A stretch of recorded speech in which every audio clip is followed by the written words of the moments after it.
What I had planned for today was a slightly different broadcast.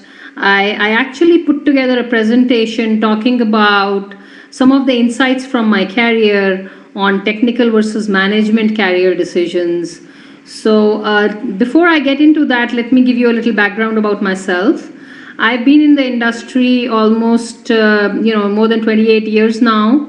I started my career way back in 1985 in AT&T Bell Labs.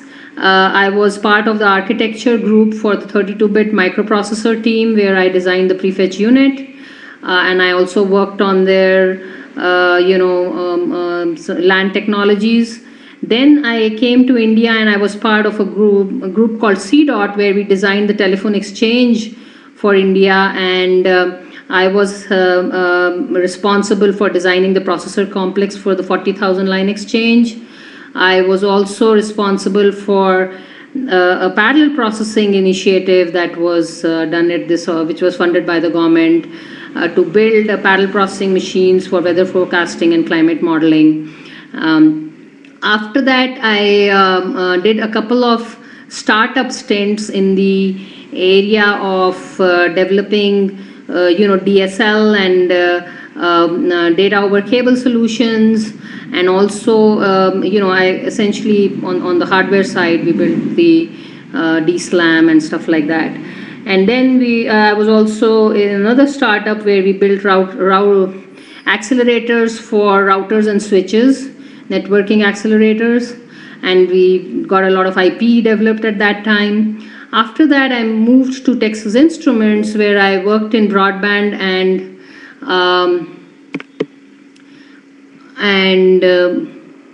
okay, a little to the left. Is that better? Can you see me better now? Okay, great.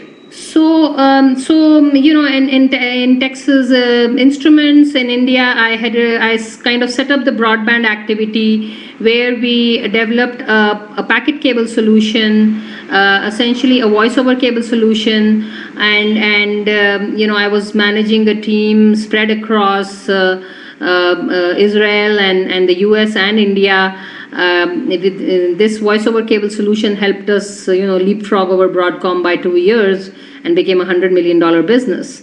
The second project that I took up there was the wireless activity. In that space, we designed the single chip solution for low-cost cell phones, and that enabled the $40 cell phone solution, and that was also resulted in a $2.5 billion business for the company. So these were great projects that I got involved with, and it was great experience for me. My latest stint in 2007, I moved to IBM, where I was the director for the Semiconductor and Technology Lab, and then later on for the Storage and Networking Lab.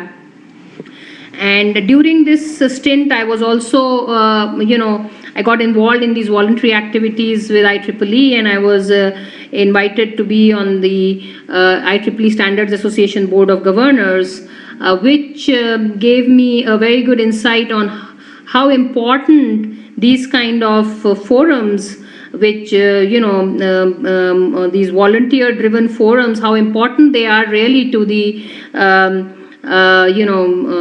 development of technology in an ecosystem, and that journey has been so transformational for me that I actually, while I was in IEEE, I started a forum called the Cloud Computing Innovation Council for India, which is a 100% volunteer-driven forum, and we are incubating it under the IEEE SA Industry Connections program. And I resigned from IBM in February, and right now I'm full-time involved in this activity, which has 100+ people, and we have 16 technical working groups. And just before this call, I was actually talking to a senior director at NIST, who is driving the cloud computing agenda at NIST, and we were discussing a potential Indo-US collaboration on this stuff. So that's been my fun journey in engineering since I started my career way back in 1985.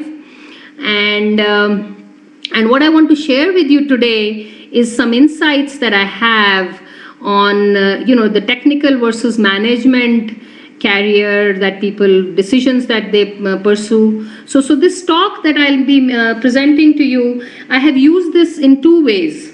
Okay, one is that for people who are trying to make the decision on technical versus management career, where will they be more successful? Okay, and associated with that is that if they are on one of these streams, what are those unwritten rules that make you successful on these two paths? So how to make your decisions as well as how to be successful once you've made the decision is one aspect of it. The other aspect in which I've used this presentation is in some management workshops on trying to coach managers on how to choose people for the different streams and how to coach and mentor people to be successful in management versus career streams. So that's and those are the insights that I have from my own experience in the industry that I would like to share with you. If you have the presentations with you, I would recommend that you put them in slideshow mode because there is some animation in them. So I'm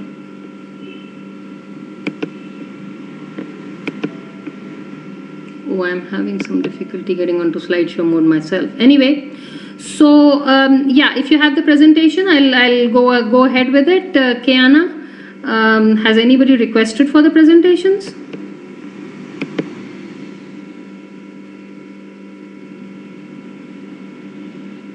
Okay. Okay, so I'll kind of talk through the presentation if you don't have it, but I would really recommend that you look at the presentation as we're going through this. It's more fun that way. So I call this presentation the sprint for results. Okay, and you'll know why I call it the sprint for results. Because business is all about results. But how do you gain momentum to deliver those results so that it makes you competitive and successful from a business point of view as well? So what I have on the first page is that famous picture of Albert Einstein and Rabindranath Tagore sitting next to each other. And the reason for that is that we all talk about the left side and the right side of the brain. And Albert Einstein represents that ultimate left side, right? He has developed his analytical skills to a point where he was able to derive things into relativity and other spaces, which was not easily obvious to other people. And Rabindranath Tagore, with his Gitanjali, is a representation of the right side, or an overdeveloped right side of the brain, where he had his pulse on the emotions and the passions, what drove people, and to a large extent it contributed to the freedom movement in India, which was also a global milestone in how the world transformed to a different norm out of the colonial world into a more globalized world. So that's what I have on the first page, and now I'm going to apply this into the engineering and corporate/management world. So, oh no, I'm having some difficulty with my PowerPoint and I don't know why.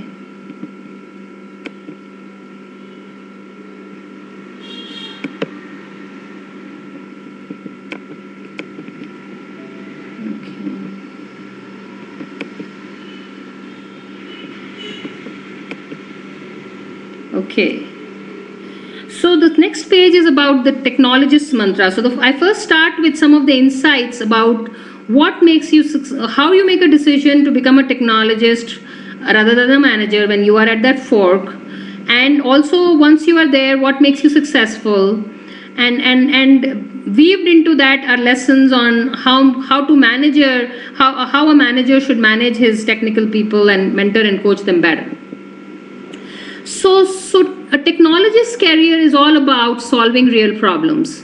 If you click on the first, click on the button, you'll see solving real problems coming up, and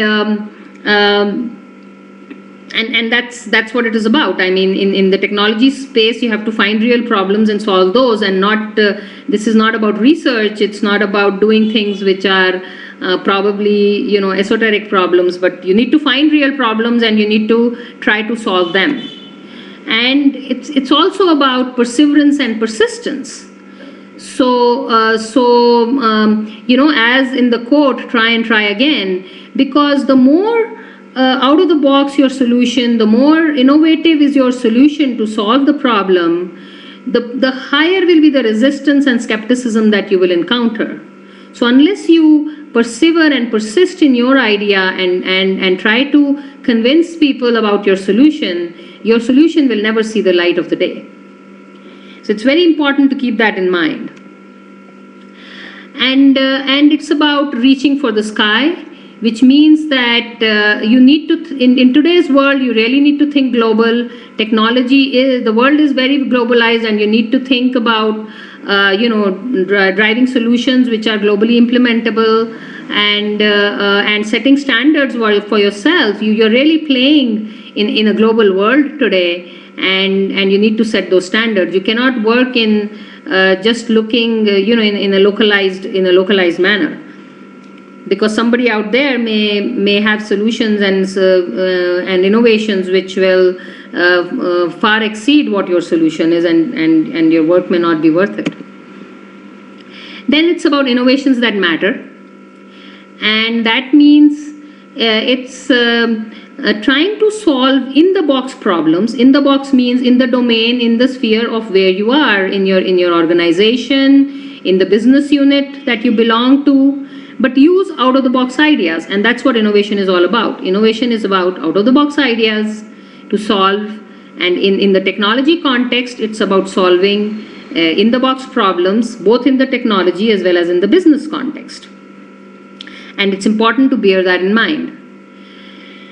Then a very important characteristic that a technologist needs to develop is networking and mentoring. And some of the examples that I have here is of people like Albert Einstein. Albert Einstein had extremely good interpersonal skills, and he was a great influencer. Benjamin Franklin, on the other hand, did not have that reputation of being, he was a little brusque and he was a little rough.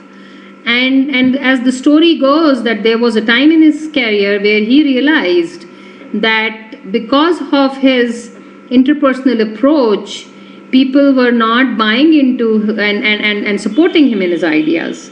And apparently he did a lot of reflection and soul searching and trained himself to be able to influence people better to buy into his innovations and help him with them.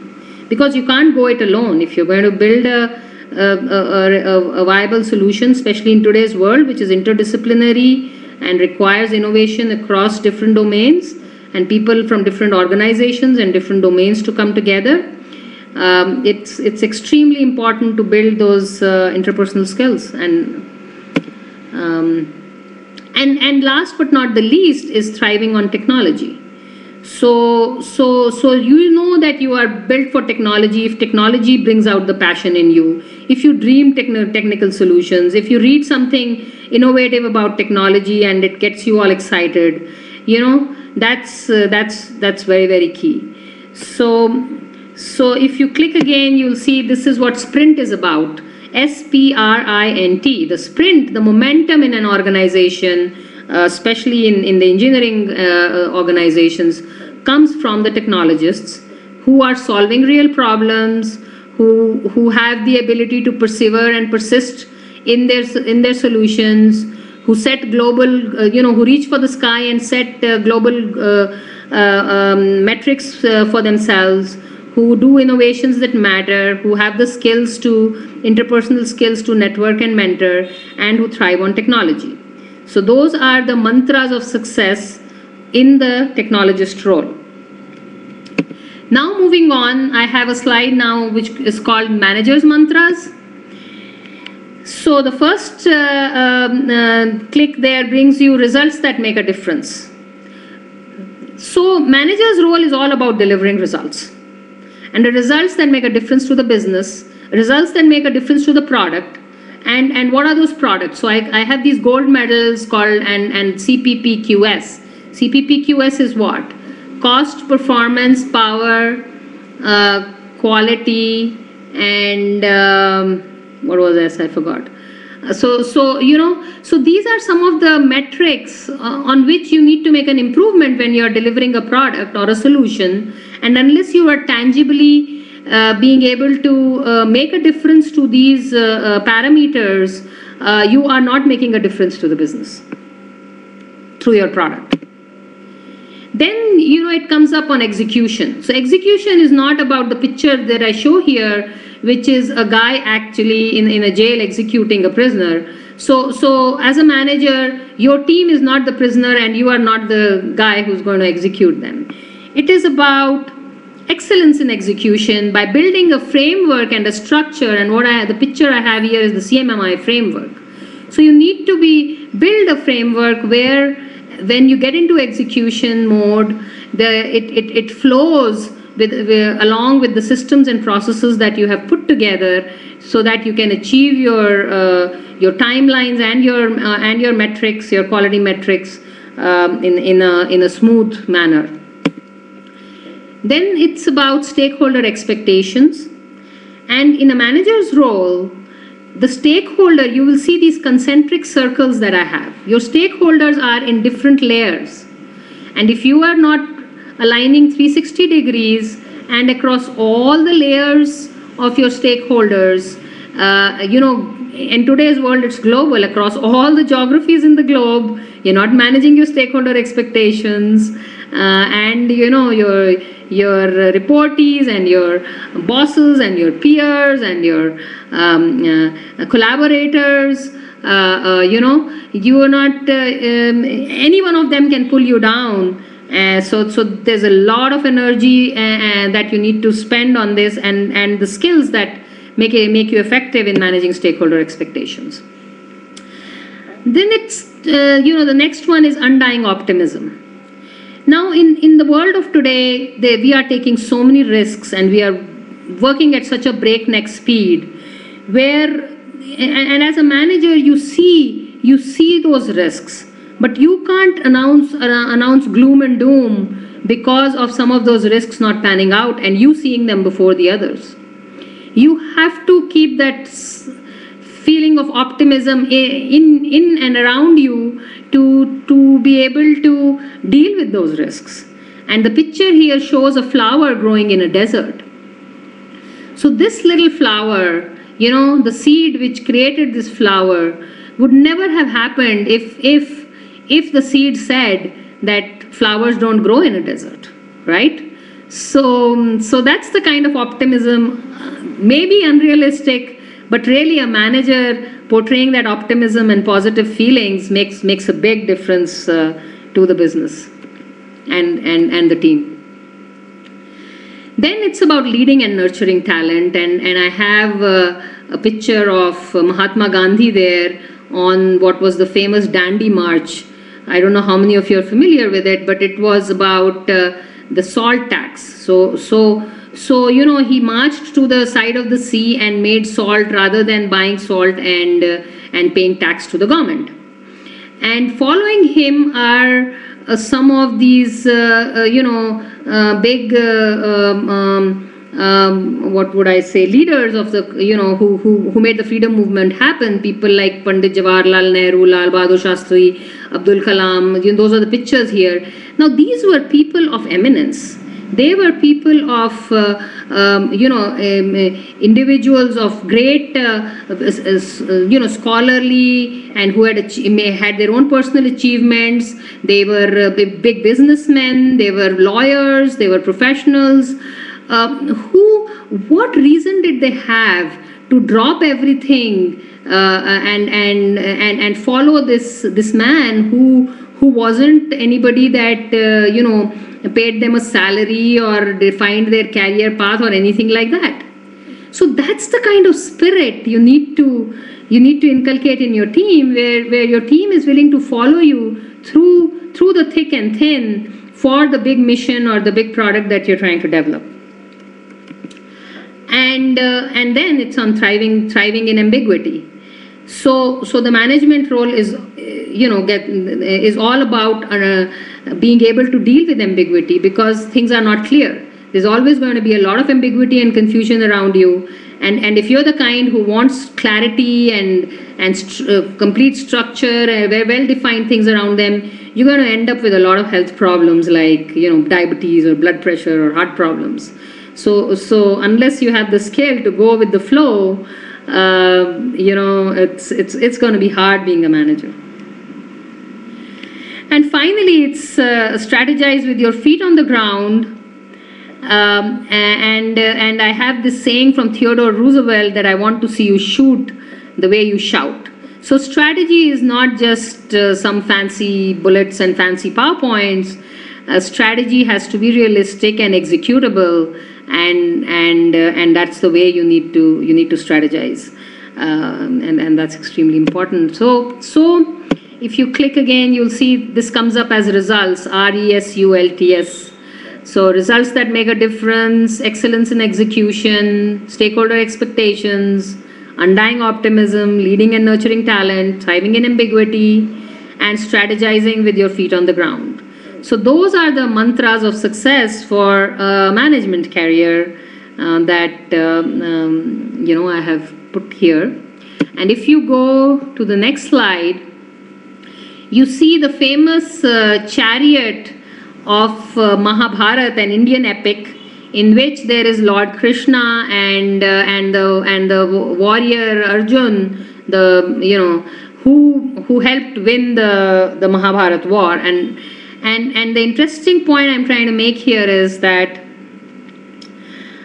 Krishna was not even the manager of Arjun, he was his program manager, right? He was the charioteer, and he helped him win the war by coaching him, mentoring him, guiding him. So Arjun is like the technologist, and the relationship between these two is what was their winning strategy. So the sprint for, and that's where the title comes from, the sprint for results, the technologists who provide the momentum and the sprint, and the managers who are result oriented and have all the skills to make those results happen.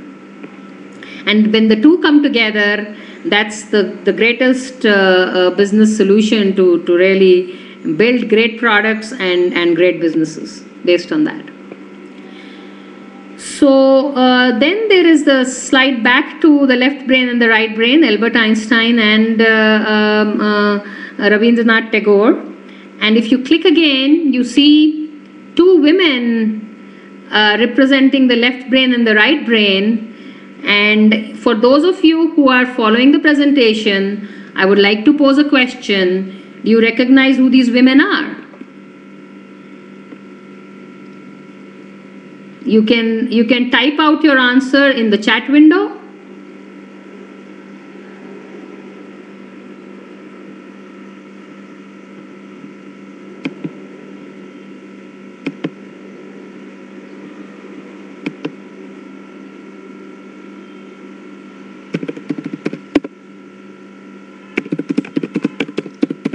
Okay, I'll give it another few seconds to wait for anybody to respond before I share the answer with you.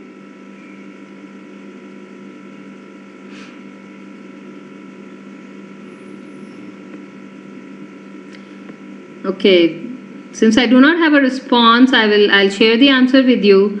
So the two women are Marie Curie, who represents the left brain, and a researcher, or maybe not a technologist, but someone who really shook the world with her left brain perfection. And on the right hand side we have Sarojini Naidu, who was another a poetess who who helped the Indian freedom movement, and someone who had a pulse on the emotions of the people. So the statement I'm trying to make here is that this story about the left brain and the right brain does not really have a gender bias or a race bias, and it's for us to find where our skill sets are and drive success by using our skills where we can deliver, where we can make the biggest difference and have the greatest impact. So I'm open for questions now. I'm done with the presentation.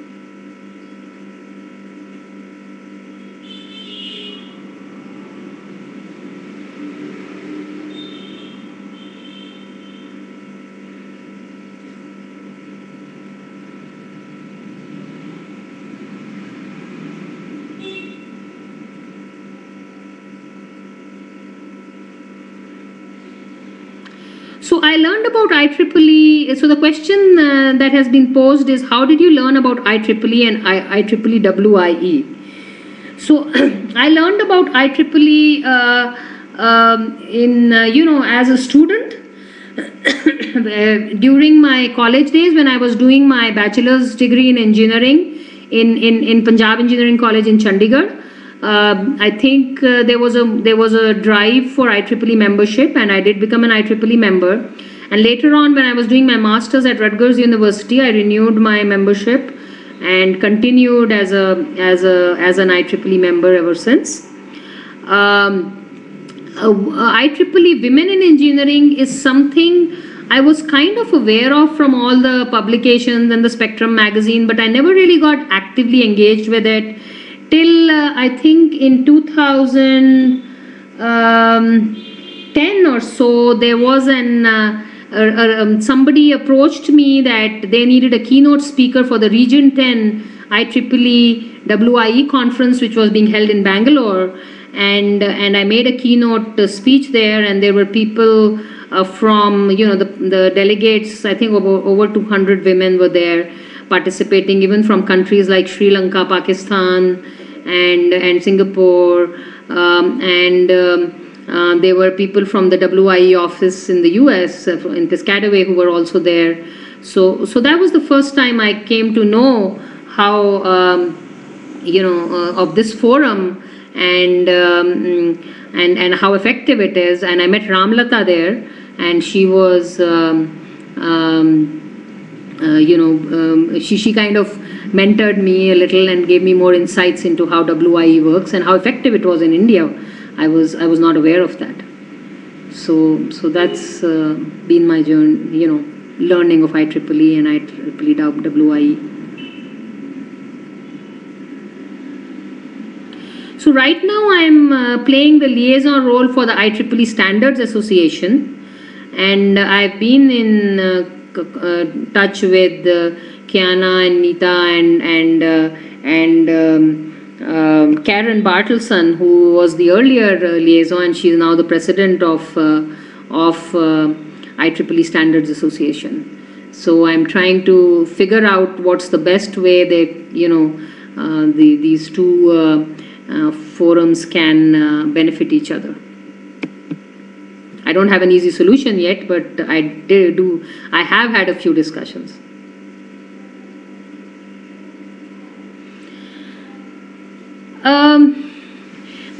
So the question right now is, what is the best advice you have ever received in your profession? Let me think about this. I think the best advice really is, that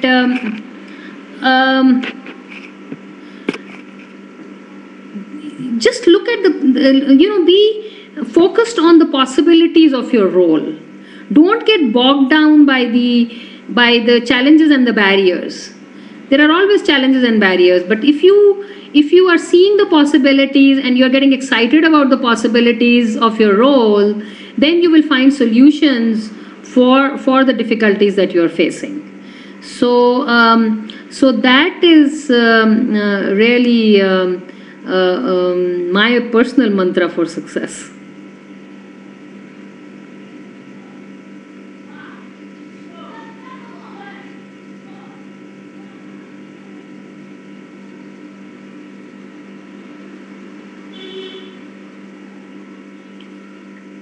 Okay. I think we're kind of out of time now. Okay, there are a whole bunch of other questions. What words of advice do you give to young female engineers when you meet them?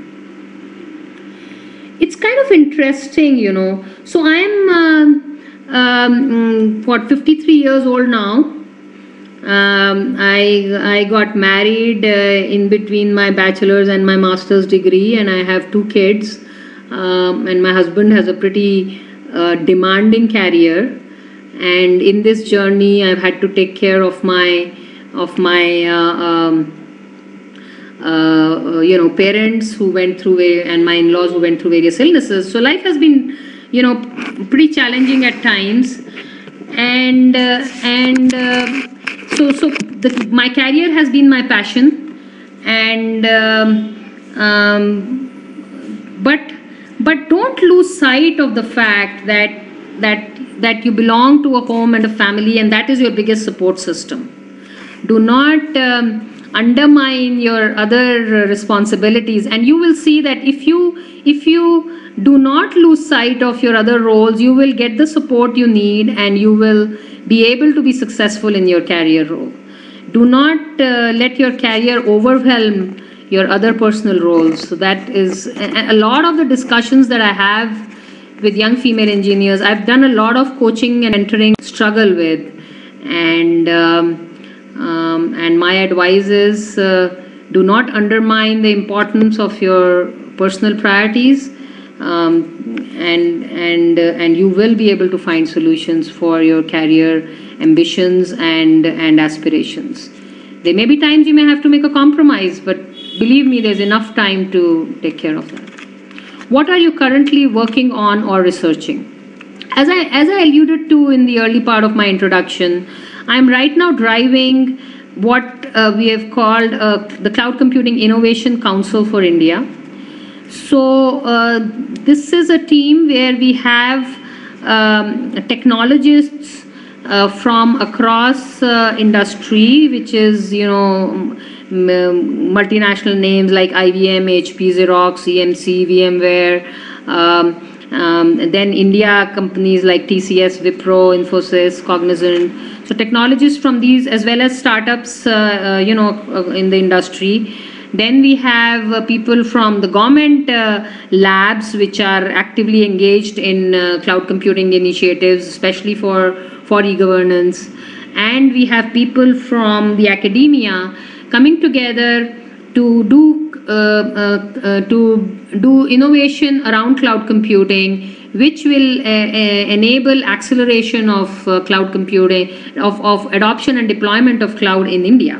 And that is very special because, we believe, so the ground reality in India is that today IT is touching only 15 to 20% of what the real need in India is, right? And and further, within that 15-20%, only about less than 50% of the people have even adopted virtualization. So there's this huge leapfrog opportunity in terms of technology, which will require innovation, which is going to be different from the way it's happening in North America and Europe, where IT is already touching 80 to 90% of their needs. So we believe that a different mindset and a different approach to innovation is required for cloud computing, and we are trying to put our arms around that.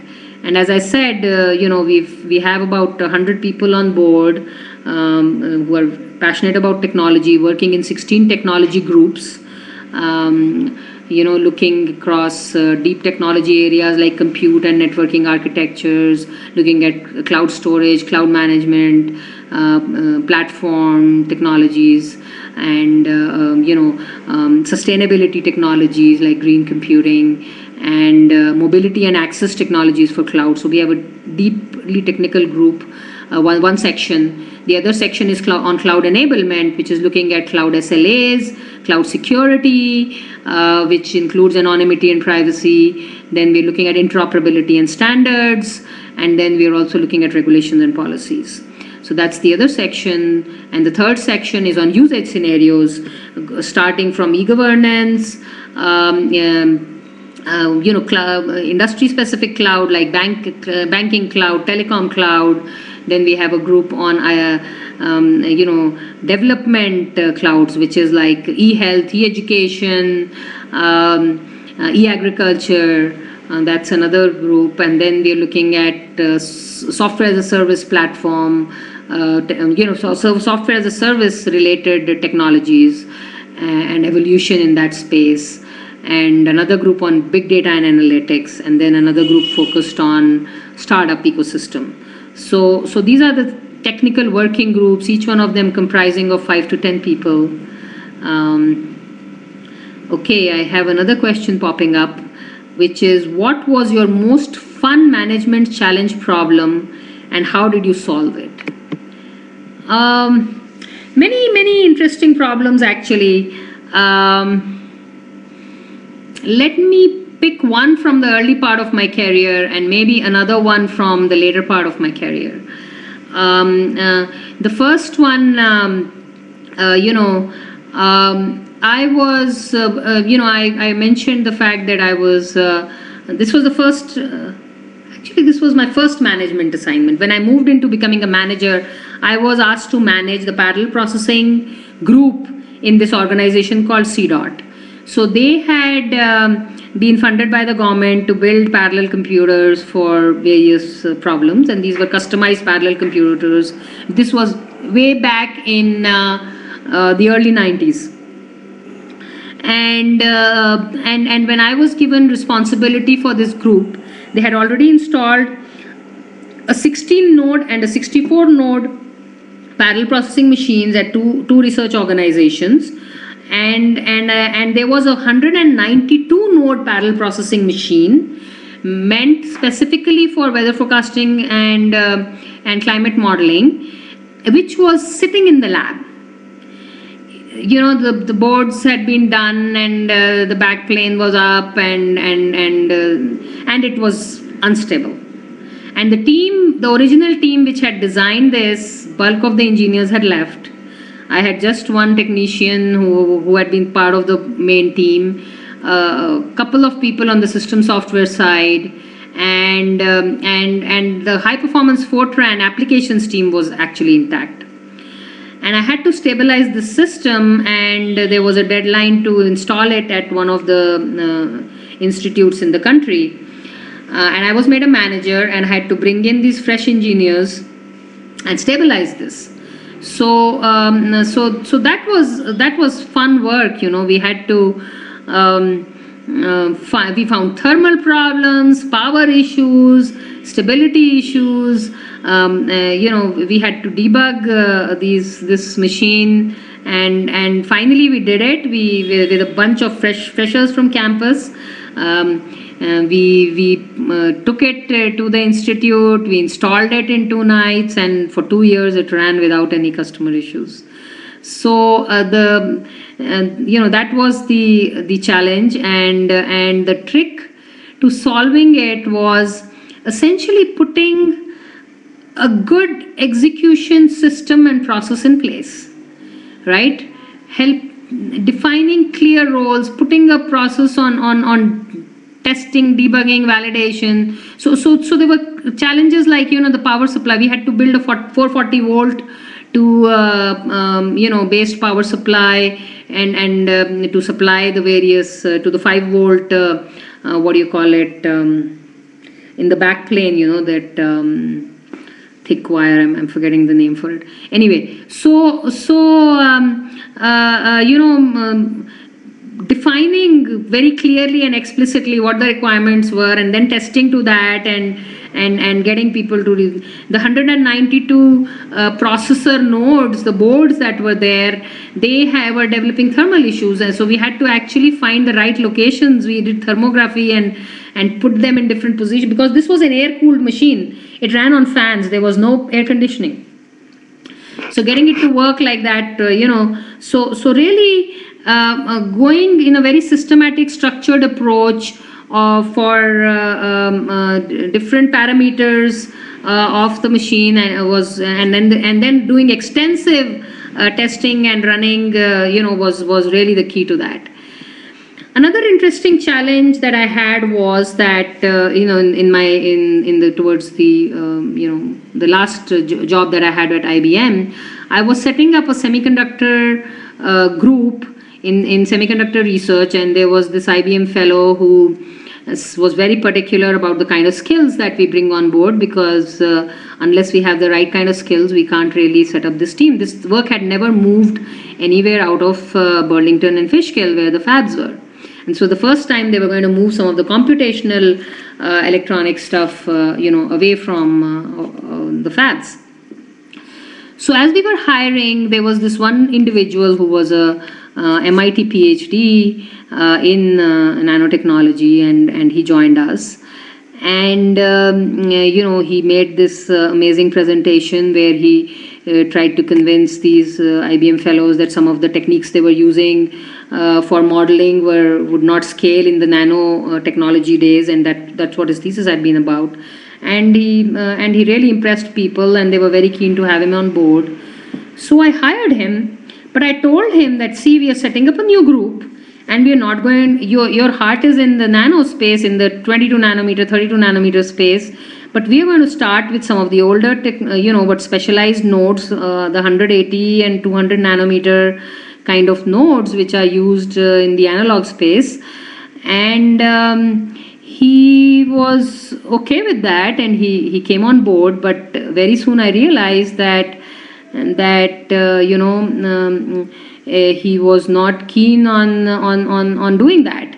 So in some time I realized that he was actually connected with the research group in IBM, where he had done his internship while he was in the US.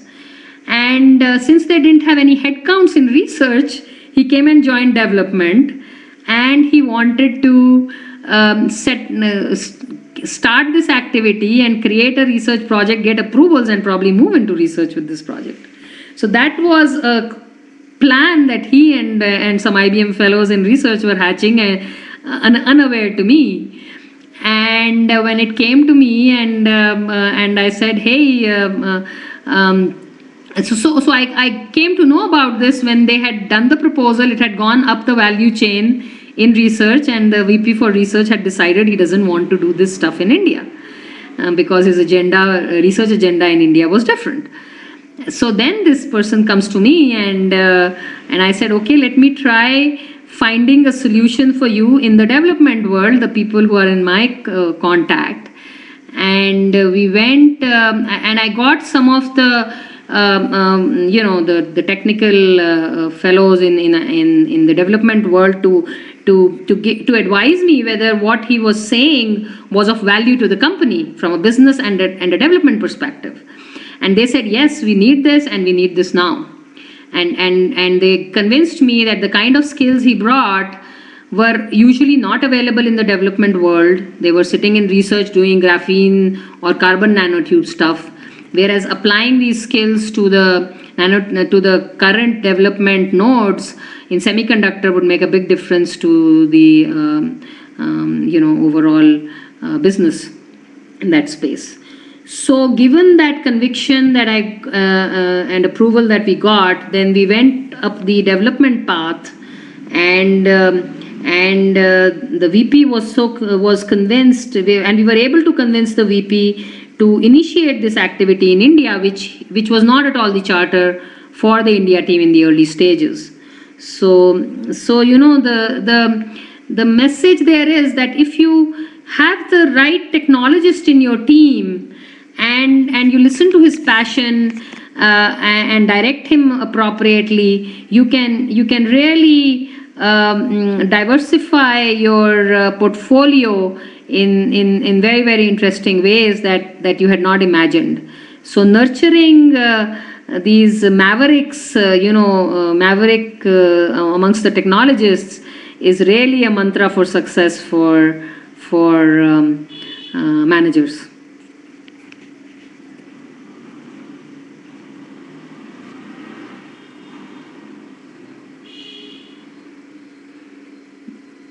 Yeah, any more questions? Do you have a specific process/method that you use for introspection or self-analysis?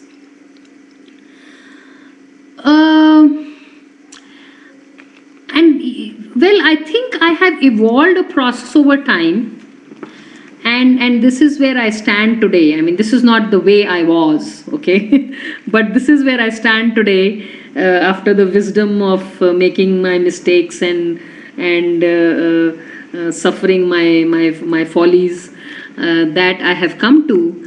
That whenever I am doing something and it's not going the right way, and it's not getting me the desired results, or it is disappointing, so I'm putting all my effort and best with the best interests of of the larger objective at heart, but somehow it's not going in the direction I think it should, right? Or it's not creating the desired, again, being result oriented, I can use the word result, but result can in a broader sense, right? The right dynamics, the right emotion around people or whatever, right? So the results can be in different ways. So if you're caught in a situation like that, what I do now is I first start thinking, maybe this is my fault, maybe I am doing something wrong. Do I need to do something differently to influence this situation, right? Rather than looking for who are the other guys, what they're doing wrong, because I can't go change the world, but by changing myself, maybe I can influence them to understand where I'm coming from and even change in a desirable way. So making yourself responsible for things that are going wrong around you and then trying to find solutions, I feel is the way I'm beginning to approach things, and I find them more effective. I don't beat myself up, but it just is a different way of thinking about it.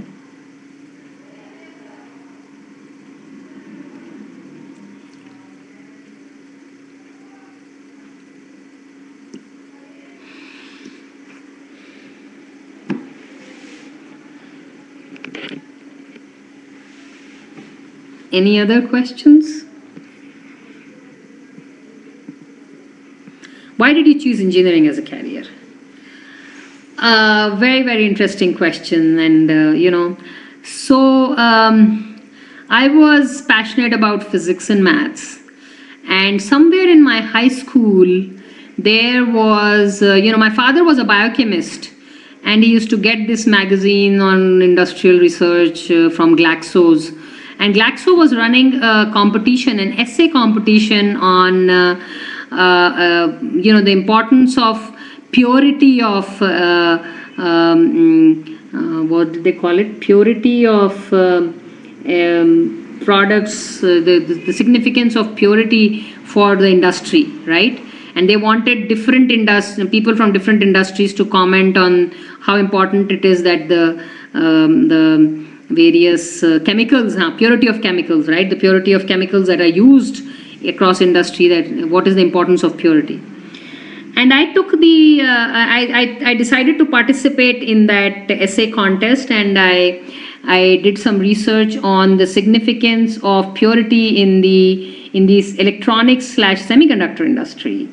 And I wrote up a paper, and that gave me an opportunity to really learn about what was happening in the semiconductor industry. And interestingly, I was probably the youngest person. I was, I don't know, 14 or 15 or something, who had ever, so they, I think, mainly enthused by that rather than the content of my essay, they decided to give me a consolation prize, which boosted my ego quite a bit. And so that was my first view of what this whole industry was about. And then somewhere I heard about, there was this a guy in the neighborhood who had joined one of the key top engineering colleges. I went to meet him to check on what my plans would be after high school, and he told me about microprocessors, how microprocessors was a great thing.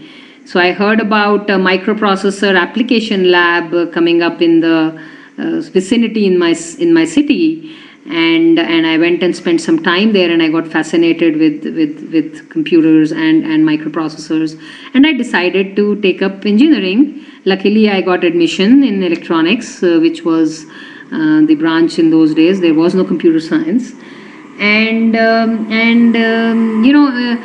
interestingly, when I joined engineering, my uncles, both on my maternal and paternal side, one of them was an aeronautical engineer, the other one was a mechanical engineer working in this, chemical industry, building plants for petroleum industry and stuff like that.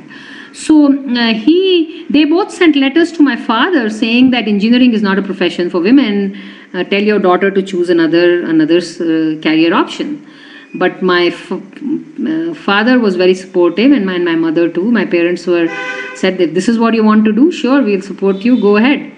And I think that was the beginning of my journey.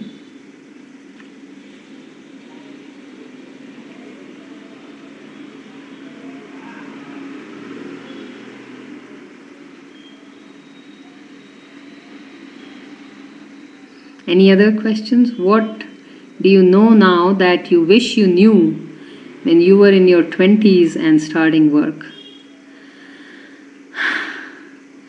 So you know what?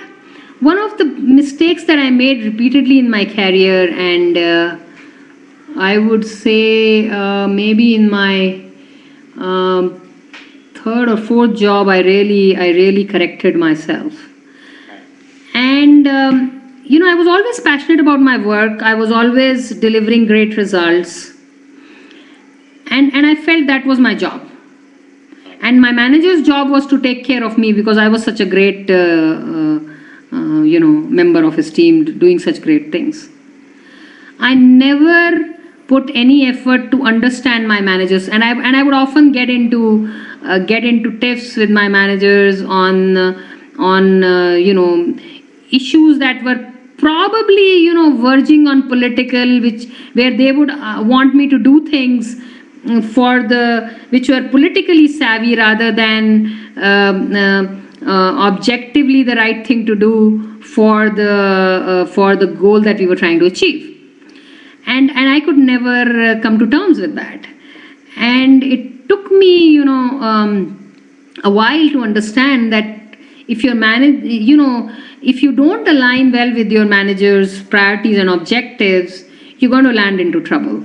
So trying to understand and managing the politics of an organization is as important as doing your work and building the right things and achieving the right results or metrics.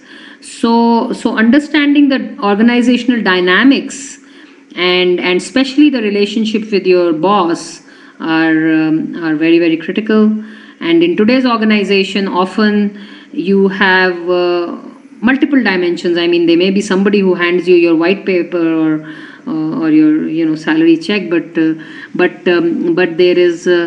are a whole bunch of other functional managers that you need to deliver to. So understanding them as human beings, trying to put in some effort to understand their perspective, and not jumping to a conclusion when they're asking you to do something which you believe, your first reaction is not right, is a lesson that I learned the hard way.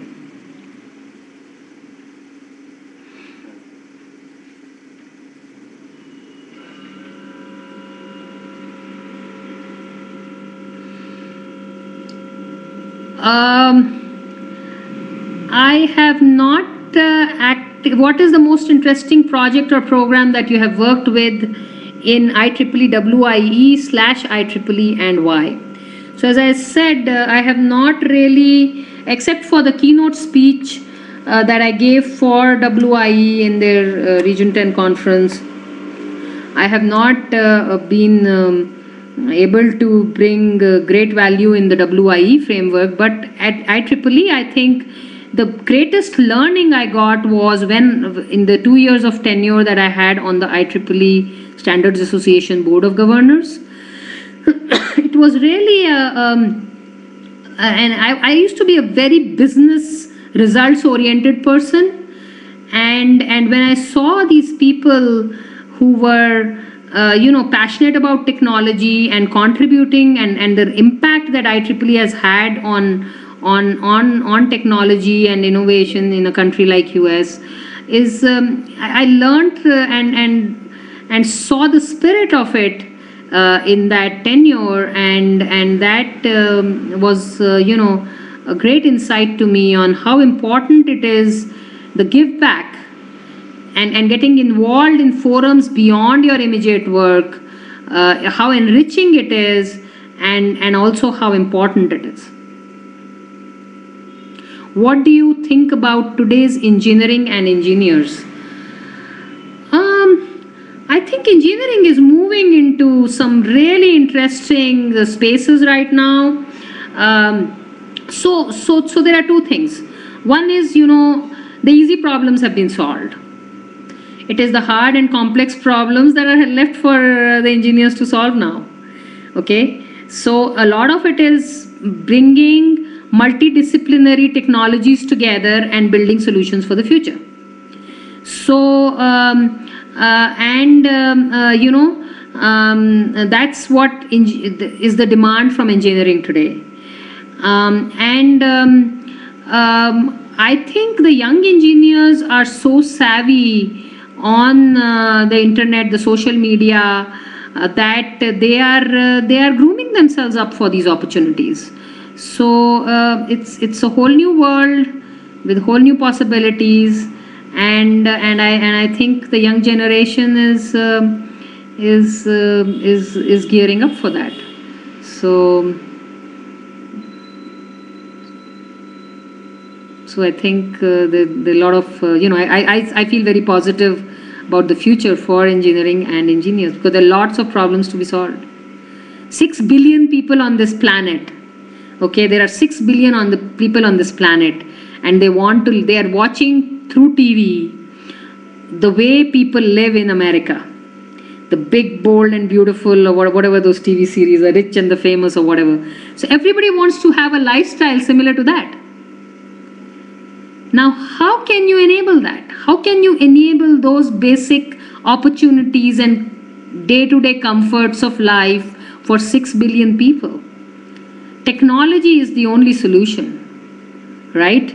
And that's the big problem that we all as engineers need to solve, is make life, what it is possible for 6 billion people on the planet.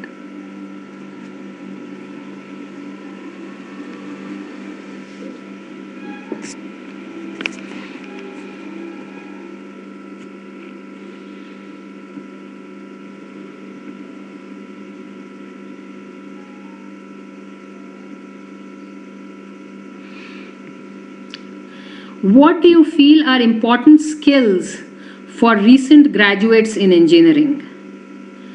I think I kind of alluded to some of those. Okay, so here's the one advice that I give to people who join fresh in my lab. So when I have that welcome meeting for fresh engineers, fresh graduates who join my labs, I give them this mantra for success, right?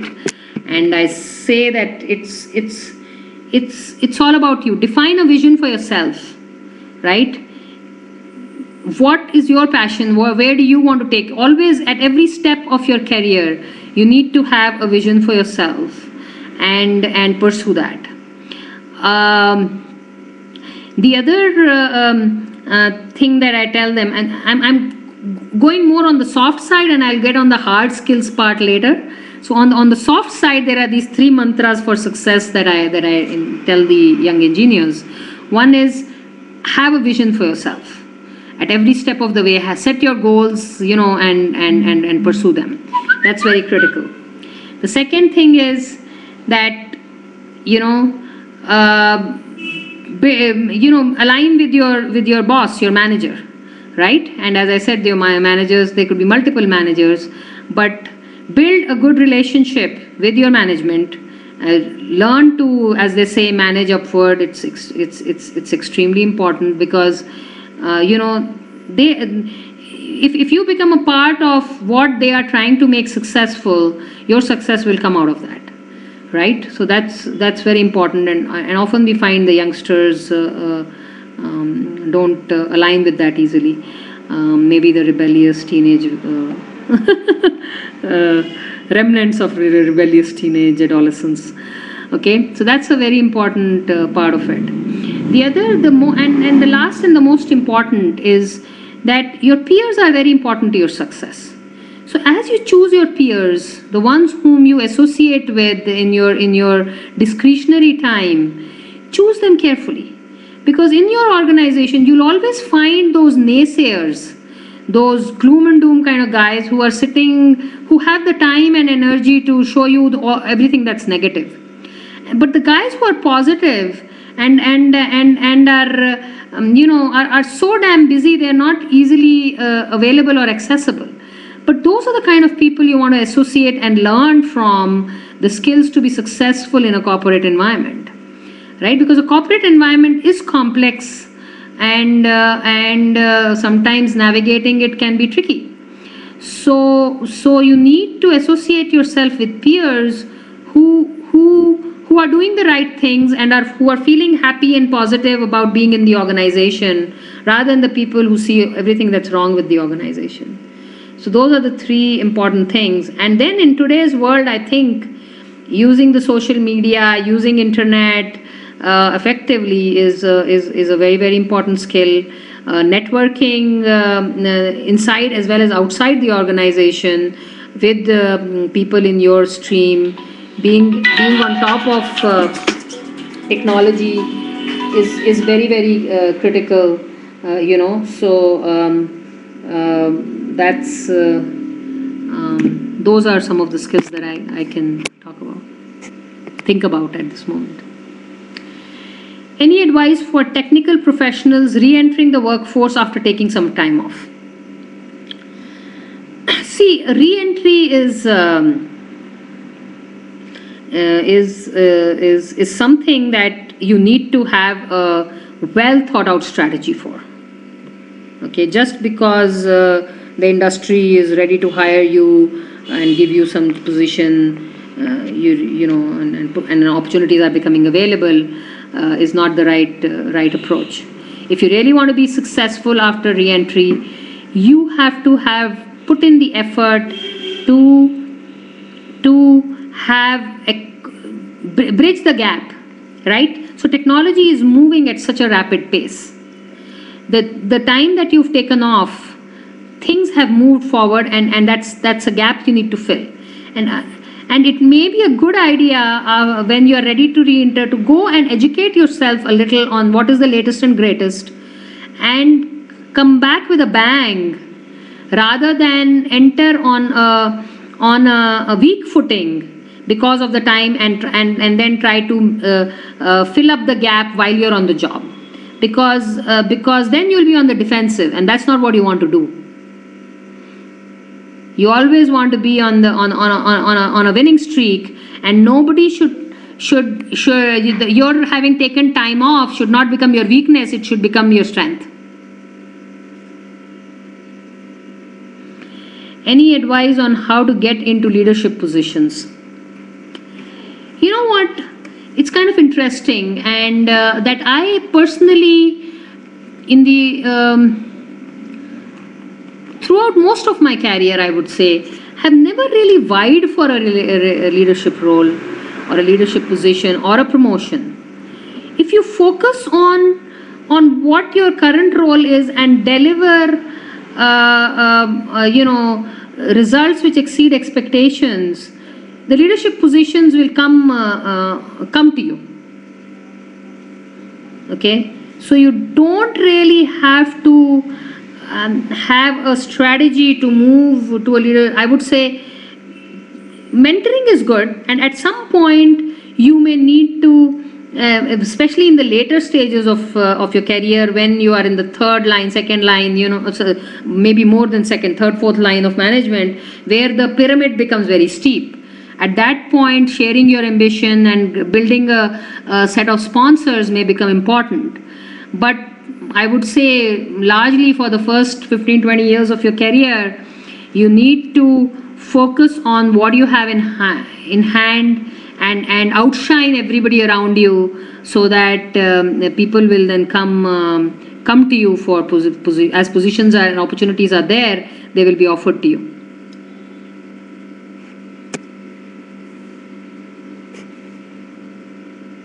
And your boss has a key role to play in that, right? Your relationship with your boss is very key in that. Have you faced any barriers as a woman in your career? If so, how did you deal with it?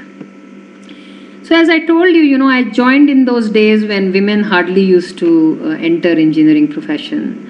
And I remember on one of the first days in class, one of the professors saying that, so in our batch, before my batch in engineering in our college, which used to hire 250 engineering graduates per year, the number of women would be 1 or 2. The batch just senior to us had 3 women, including Kalpana Chawla. I don't know how many of you know Kalpana Chawla, the first lady astronaut from India, of Indian origin. So she was my senior, and there were just 3 of these women in the class. And in our batch, suddenly there were 9 women who entered that year, spread across electronics, electrical, and metallurgy, and some other branches. And that created a shake-up in the college, that suddenly so many women have come into the college, because they were used to 1 or 2 or none. And there was a professor who said, the reputation, the standard of our college has gone down. There's so many women have entered in this year. So, that's the kind of skepticism that we dealt with. There were a lot of problems, in terms of infrastructure support in the college for women. Basics were not there. There were hostel facilities were not there. So these were all kinds of challenges. And then when I entered the profession, right from starting my career in Bell Labs, that subtle discrimination that you can when you're encountering with some people who can't accept women in a technical role, right? They can accept women in an administrative role, but not in a tech. That has been part of my life. I've always been the only woman at my peer level, whether it was in Bell Labs or it was in India or even when I joined IBM. Being the only woman at my peer level was something I got used to, and I had to build strategies to. So the first approach, everybody sees you and wants to walk over you, and then you have to make them notice your worth and give you your due, and you build strategies along the way. So that's been the story of my life. So I don't call them barriers. I just call them that the very fact that I made a choice to take a profession which did not have too many women. This was the path I chose, and I had to find ways to make myself successful in it. So that's been my approach. I don't consider them barriers. I don't consider them in a negative spirit. I just feel that I'm fortunate enough that I was able to aspire for these opportunities and leverage them, and then it was up to me to find ways to make myself successful in it. Nobody else is going to solve my problems. I have to solve my problems myself.